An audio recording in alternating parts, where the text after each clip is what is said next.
Hey, welcome. We are going to be doing a standing routine. So we're going to start with a fascial side bend. If you can just bring your feet so they're about 1 inch or 2 apart, toes are level, and just start to lengthen up through your spine, shoulders relax down and softening the rib cage down, gently drawing your tummy to spine. We're going to push the hips out towards the left, bending the right knee. Just check that feels okay, and then if you can, bring the arm overhead. Make sure you're supporting yourself with the abdominals, and then bring the arm back. We're going on the same side, so we're just pressing the hip out and then coming back again. So we go to end of range, not forcing anything, and then come back again, just getting into a nice rhythm, a nice flow with it. And keeping the breath. That's it. Just make sure you're not twisting. So we want to imagine that we're gliding against a wall, back of the head, tailbone against that wall. Nice.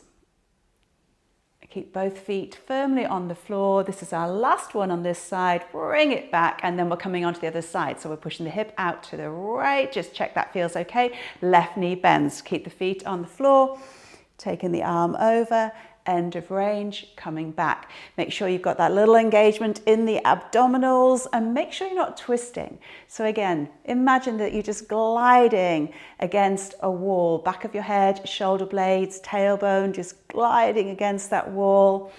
How does this side feel compared to the other side? That's good. And we'll just do one more. Just seeing if we can get a little bit more range there, and then bring it all the way back.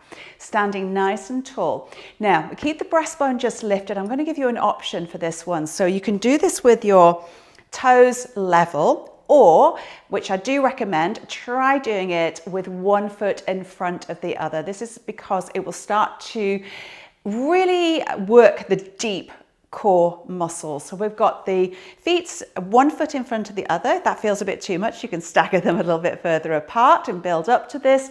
You're keeping the weight centered between the front foot and the back foot, tailbone pulling down to the floor. So you're feeling this abdominal connection, that gentle lift of the breastbone. Keeping your head stacked on top of the neck, float the arms up in front. We're coming into bow and arrow. So what we're going to do is draw one elbow back. We're keeping the pelvis facing forward, and we're feeling the rib cage move. Then we draw that arm back and we pull the other elbow back, feeling the ribs move. Now, keep pulling the tummy to your spine. We want to feel that the abdominals are really working, supporting the pelvis so the pelvis doesn't twist. If anything, what I want you to think about is as you twist in one direction with your torso, you do a very tiny twist with the pelvis in the opposite direction. And by that I'm talking about, think about 1 millimeter, 0.5 millimeter, that's all. We're just going to do one more either side. And then if you have got one foot in front of the other, let's bring the other one in front. Again, make sure the weight is centered. Just think about the tailbone pulling to the floor. Maybe draw the back of the thighs in. Make sure you're not gripping through the thighs and the knees. Relax into the feet here. Floating the arms up, breastbones gently lifted. Again, we draw the elbow back. We feel the rib cage glide around. We feel the back muscles working. Keep breathing, keep lengthening up through the spine. Remember, we're not tensing through the thighs or through the knees. We're keeping the pelvis upright, and that very gentle twist of the pelvis in the opposite direction to the torso. And I'm talking tiny twist. And one more either side. And then bring it back and just have a little bit of a shake out there. We're going to come into our good morning stretch. So we're going to start from our standing position, pelvis nice and upright. Just take your right foot forward so that the heel is level with the toes on the left foot. Hand on the hip crease, hand on the breastbone. Now we are going to hinge. We keep the legs straight, we keep the feet flat on the floor, we spread the sit bones wide, and we keep the tummy to spine as we go to end of range and come back up. Now remember, we don't want to force anything, but we do want to feel a stretch down through the back, over the glute muscles, and down through the back of the leg, through the hamstrings and through the calf muscles. So taking it down as far as you can, again, just taking notice of how your body feels. Take it as far as you can. Make sure you're keeping those abdominals engaged, pulling those hip bones in towards each other. And please be mindful not to tip the head back. Keep sliding the breastbone forward. Make sure your shoulders are not rolling forward. Are you getting a little bit further each time? Getting that stretch there through those hamstrings. We're doing one more.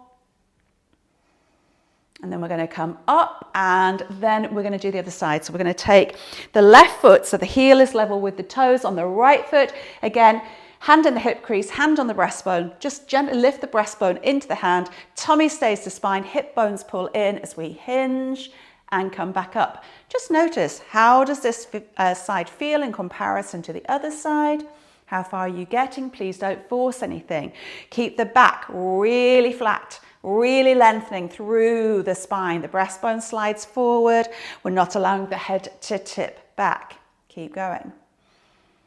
Nice. Okay, so hopefully you're enjoying this stretch. Good. It's a great one for really working the back chain of the body. We'll just do one more. And then come all the way back up again. Again, just have a little bit of a shake out. Now we're coming into squats. So we're going to take the feet. So they're sitting underneath the shoulders, the toes are level. We start with our hip hinge, we send the hips back. We keep the weight through the heels as we lower down into the heels. Squeeze your glutes, draw the back of the thighs in and come back up again.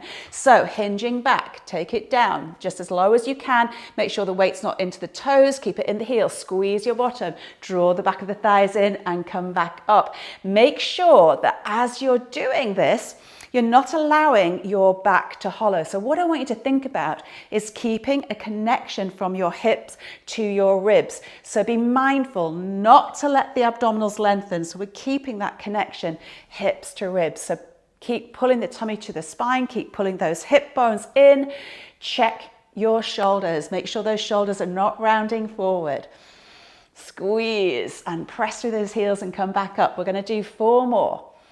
Squeeze and press back up. We've got 3 and 2 and 1 more and squeeze and press back up. Now we're going to come into a split squat. So what I want you to do is to keep the left foot where it is and just take your right foot back a little way, not too far, and come onto the toes. So the right foot is there for a little bit of support. We're working the left leg. So we still hinge back, send the hips back, keep the back lengthened, tummy to spine. And we're lowering into a squat, but we're just working this left side and then coming back up again. So everything else stays the same. The hips, the knee, the toes are tracking in line. We've got the ribs closed down. We've got the tummy to spine. We're feeling that hip to rib connection. We want to squeeze into that buttock as we come back up again, really working into those glutes. How are we doing? So we're keeping that back lengthened. It's just that hinge through the hips and lowering the hips down. Let's do 3. That's it. And 2, you're doing great. Squeeze and lift. Last 1. And clearly now we have to go onto the other side. So taking that left foot just slightly back, coming onto the toes.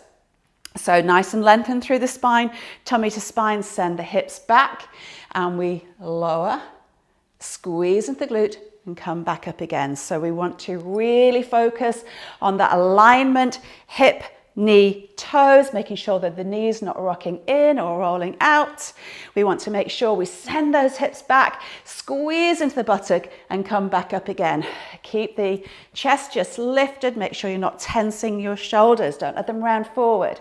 Squeeze into that buttock and come back up. So we're just going down as deep as we feel we can. There we go. These split squats are fabulous for really working on the glutes because we tend to have one side that we favour. This way they both get to work. And we're going to do 1 more. And press and come all the way back up and have a little bit of a shake out. So these glutes are getting a little bit of a workout. Take the left foot forward. We're going to come into a lunge now, but what I'm going to do is show you how to lunge to get to the floor and get back up again. If you do need a little bit of support, have a chair handy.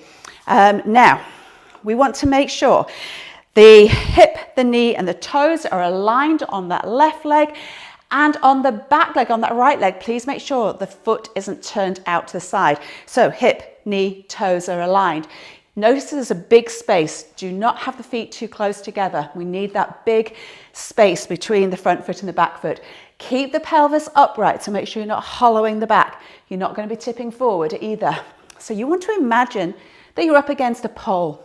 And now you're going to slide your back down that pole. But as you do this, those left glute muscles are switched on and you're squeezing into them as you drive into that left heel. Coming down, remember you're upright, you're not tipping forward. Slowly bring it all the way down. There we go. And then we're going to take that left knee and pop it on the floor. We're going to bring the right foot up in front. Now, I need you to make sure that your right heel is underneath your knee. Please make sure it's not back here. It has to be underneath the heel. You have to be able to drive into that right heel. So I want you to activate your right glute muscles. You're tucking your toes under on that left foot.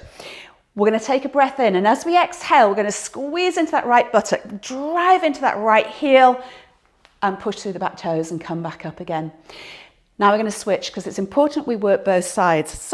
So now we've got the right foot forward and we've got the hip, knee, toes aligned. We've got the left leg all the way back. We're on the toes. Make sure the foot's not turned out. Pelvis is upright. We're going to slide our back down that imaginary pole, driving into that right heel from the glutes. Drive into the heel, heel, heel, all the way down until that left knee is lowered. And then we'll take that right knee back, and then we're going to bring the left leg up in front and we're going to drive into the left heel now. Tuck the back toes under, squeeze that left buttock, press into the heel and come all the way back up. How easy is that when you know how? We're going to come down, so just choose whichever leg works better for you, it doesn't matter, but it is a good idea to keep alternating. Remember, we're nice big step, we're driving from the glutes into the heel, we keep the pelvis upright as we slowly lower our way all the way down. Make sure that the knee doesn't travel forward of the toes. If it does, all the weight is going into the knee joint and you're not using the glutes. So we come down. Now, I'm going to get you to carefully bring yourself down so you're seated on the mat. You might want to have a cushion or a towel to sit on just to help you sit upright, because we want a nice straight back. We've got to be able to sit on the sit bones, not rocking off them. So sitting on the sit bones, breastbone lifted, and then I'm going to get you to take your left leg and cross it over your right. We're going to take the right arm and wrap it around that left knee. Use your left hand and pop it onto the floor, and use that hand to help lengthen through the spine. So we want to keep that length in the neck. We're keeping the shoulders down. Keep the breastbone just lifted. Can you feel that stretch in the glute area? You're getting also that movement in the upper back and your thoracic spine. Take a breath in, and then as you exhale, can you deepen that rotation? Remember, we're not letting the head poke forward. We're keeping the breastbone just lifted, shoulders down. Turn your head now and look over your right shoulder. Get a little stretch into the neck. And then turn your head and look over your left shoulder all the way around. Take a breath in, and then as you exhale, are you able to get a tiny bit more movement there into your thoracic spine? So you're feeling the ribs move around a little bit more, getting a deeper stretch into the glute area. And then gently release. And we extend the left leg. We're going to do the same on the other side. So we're crossing the right leg over the left. We're hugging it over with the left hand, taking the right hand behind. Use that right hand to help lengthen through the spine. So we don't want to be all the way back. We want to have this lovely straight back. Breastbone gently lifted. Using that left arm to pull the right knee across, stretching into the glutes. Keep the length through the neck. As you exhale, seeing if you can deepen that rotation. Get that lovely stretch there through the glute area. Hold that rotation, turn your head and look over your left shoulder. And then turn your head, look over your right shoulder. As you exhale, are you able to deepen that rotation? Remember to listen to your body. And then gently release. And you can just uncross the legs. You can bring the soles of the feet together. just in a comfortable position. Tuck your tailbone under, scoop out the abs and just rock off your sit bones. Keep the shoulders relaxed down. Make sure you're just not dropping the chin too far. And then gently bring yourself back. We'll take the hands behind and just walk the feet apart, and then just lift your breastbone up to the ceiling. A little squeeze between the shoulder blades. Please don't tip your head back. So just keep a bit of length through the neck. And gently release, and there you go. So we've done a lovely standing routine that's going to build up your glute strength, and I will see you next time.